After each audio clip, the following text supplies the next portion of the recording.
Hello, cartoon fanatics. It's been a busy year yet again, but today you're in for a special double feature. That's right, today we're covering the current season 3 episodes of Amphibia and the first half of season 2 of The Owl House. These are both shows that I've tried to cover frequently in the past, and even though their structure and stories are very different, both shows have reached a crux where they are amping up to the end of their respective stories. So today we're going to explore how each show is doing that, and if the overall arc of the episodes is helping build the hype or if it's fizzling out in the process. This is going to be a long cartoon corner, so each show will have the following points covered: new characters and how they tie into the overall story, development with our main cast of characters, the expansion on the world's lore, and how the show is handling that, and finally, anticipating and predicting what each show is leading towards. So with that being said, let's get started with the first one, and you can probably tell which one I'm talking about first just based on the background.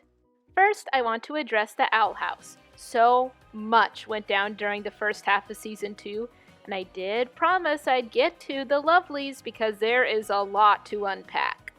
It's safe to say that season 2 has definitely progressed the overall story.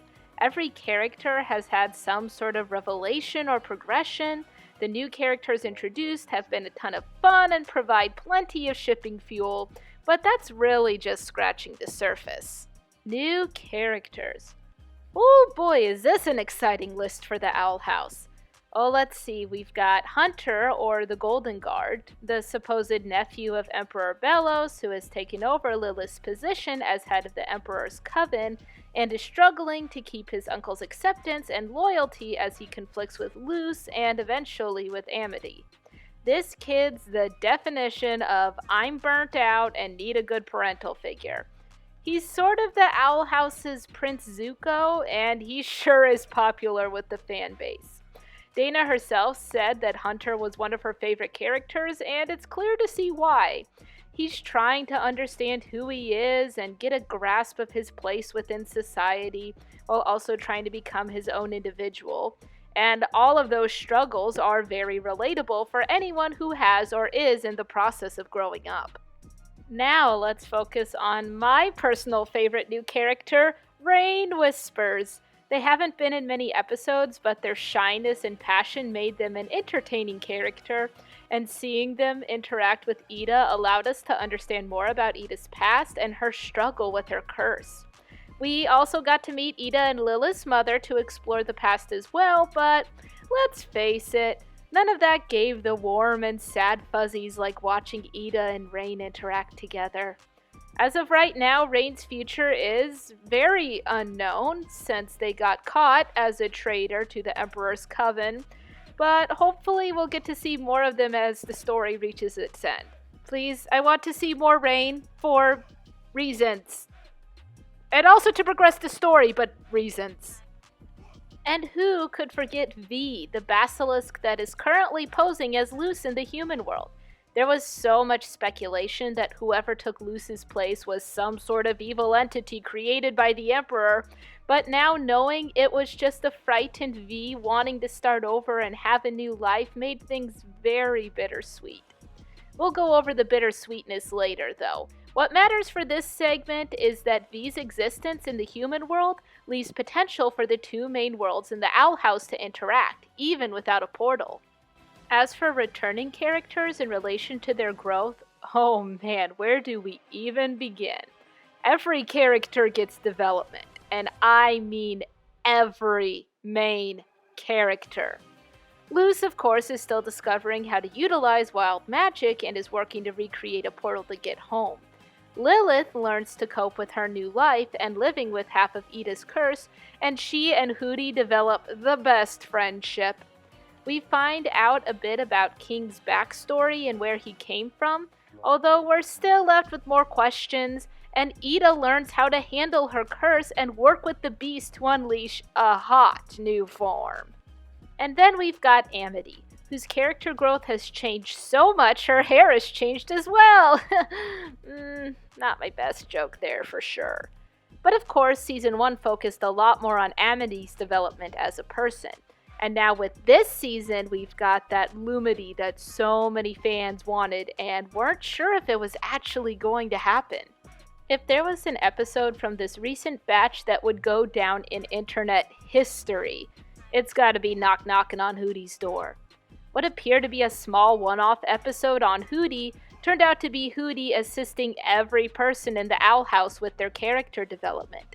He helped Eda learn to work with her curse, he encouraged King to learn a new demon power, and he helped get Luz and Amity together, thus enforcing Hootie as the reason why the show is called The Owl House. I guess calling a show Hootie just doesn't have the same ring to it. Lastly, we have the interactions with Luz and her mom in the most recent episode. Luz's mom learns about what has happened and takes V in fully, but she believes that Luz chose to stay on the Boiling Isles out of spite, and not in order to protect those she cares about. Luz and her mom Camilla are in a very rocky relationship, and Camilla's forced Luz into a promise she might not even keep. The promise to get home and never return to the Boiling Isles. Yeah, there's the bittersweetness I mentioned we get back to earlier. But it does leave a very open question to the end of Luz's story. What will Luz choose to do? And will she be able to truly patch things up with her mom? We'll just have to wait and see. But it might be wise to prep some tissue boxes before we get there. Now for the expansion on the Owl House's lore. So far, every episode of the recent season contributed to understanding the lore and the overarching story. Even one-off episodes, as we've seen, are a chance for lore to be dumped and characters to develop. So, what have we learned? To start, we've discovered that Luz was not the only human to end up on the Boiling Isles. A man named Philip had been on the Boiling Isles long ago. He also happened to be an important historical figure to Luz's human town, along with him supposedly having a brother. A lot of Philip's story is still unclear, but there is a lot of speculation that he is somehow connected to Emperor Belos. We've uncovered that Belos himself has a curse. Again, details are unclear, but we are starting to see pieces of the larger picture. We just don't have all the connections yet. There is also the mystery of King's origins and how that might tie into the history of the Boiling Isles. We know that King is not amongst the 3 demon species, and we see what appears to be a larger version of King trying to reach out to him. Most have assumed that this is King's dad, but I'm not entirely convinced. There's just not enough evidence to solidify any of these new pieces.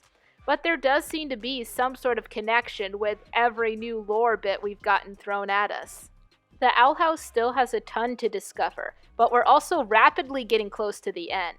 It does sound like the full story is complete despite the season cuts, so hopefully all of these mysteries will be tied together once we reach that end. It's exciting to have more pieces to the overall story, and the first half of Season 2 certainly helped expand the world and add more to the characters and the story. I just hope it doesn't feel rushed when we get to the big finale. There is still a lot to tie up, and I would not like to see any loose ends just be shrugged off. Dana Terrence and her team don't seem like ones to let loose ends float to nowhere, but it's too early to tell. All I can say is we've gotten a solid first half of Season 2, and we're all really looking forward to watching what remains of the Owl House, even if it isn't as much as we wanted. Whew, breath break. Alright, now let's talk about Amphibia Season 3! I did a video covering the first episode and what we might see this season, so now let's go over each section and see what holds up and what might be a concern. It's pretty universal that Anne's parents are some of the best new characters this season. Having Season 3 take place in the human world gives plenty of opportunities for new characters, and Anne's parents have definitely taken the spotlight in that aspect. They're funny, engage in major parts of the story, and have their own development when conflicting with their daughter.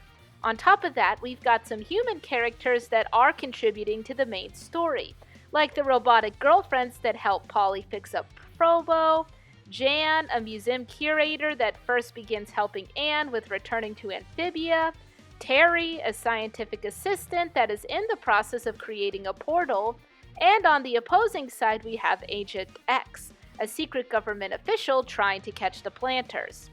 All of the new characters are a ton of fun, but it is a lot of new characters to cram into the final season.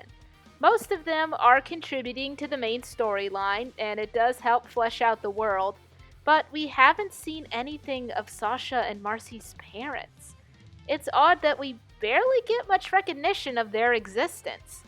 Anne does write a letter to their families in the Christmas special, but that's still not a lot considering how close Anne, Sasha, and Marcy were. Hopefully there will be more development with the second half of the season, but at this point, I wish we understood exactly what was going on with Sasha and Marcy's families. Now for our returning characters. Other than moving the story along, there isn't a ton of major character growth with Anne and the Planters. A majority of that already happened within the first 2 seasons, so this season feels more like Anne making peace with her old life in the human world and desperately trying to stop King Andrias invading that world.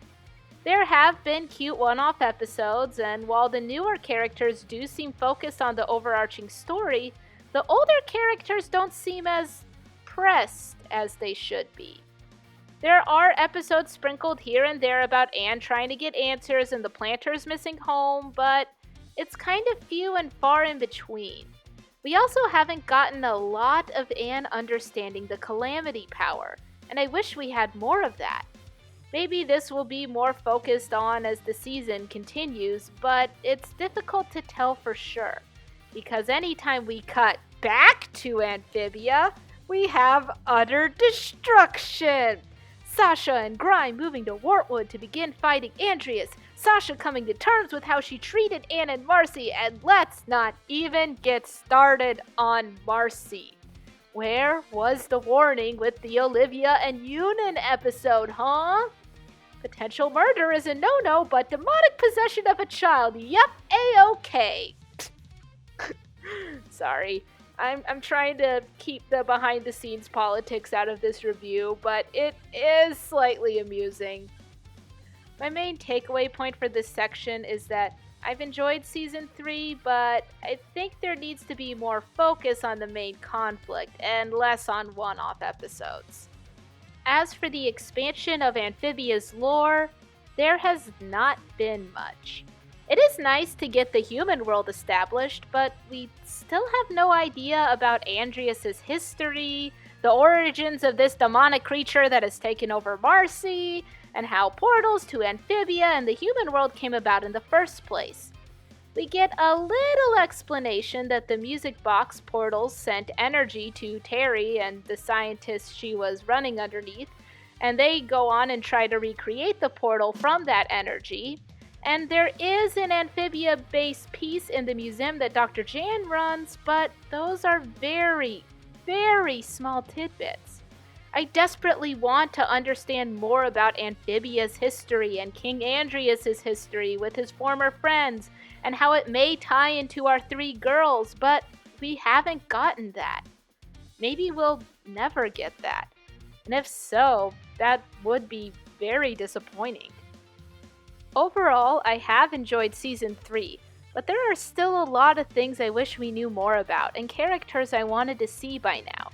Thankfully, we're not at the very end yet, but if the pace continues the way it has been going, the finale might feel extremely rushed, and I really hope it doesn't come to that. I've really enjoyed everything the Amphibia team has brought out, and I want to see this story be pushed up to its full potential, just as they did with the end of Season 2. And there you have it. Hope you enjoyed hearing me go on about these 2 great shows. I've been very anxious to talk about them, but so many life changes keep becoming the main priority. And now with both shows on hiatus, hopefully I'll get my act together before they start up again. You know, it's not like I have Disney World footage from about 4 months ago that I still haven't edited, and that I might be making a separate trip in 2022 for my birthday, as if I haven't already finished the previous footage. I'm great at starting projects, but boy do I suck at finishing them. Anyway, if you liked this, put a thumbs up, press the like button, hit subscribe, the bell, yada yada, comments, I don't even know anymore. Posting has been slower on this channel, but I'm determined to get out the rest of the Pokemon Sword Let's Plays, and there is a video about winter holidays in the works if any of you enjoyed the Hanukkah and Los Posadas videos from last year. So there's a little bit to look forward to while I'm trying to put my life back together. With all that being said, have a wonderful holiday season and try your best to not go to other dimensions where a dictator is trying to control the universe.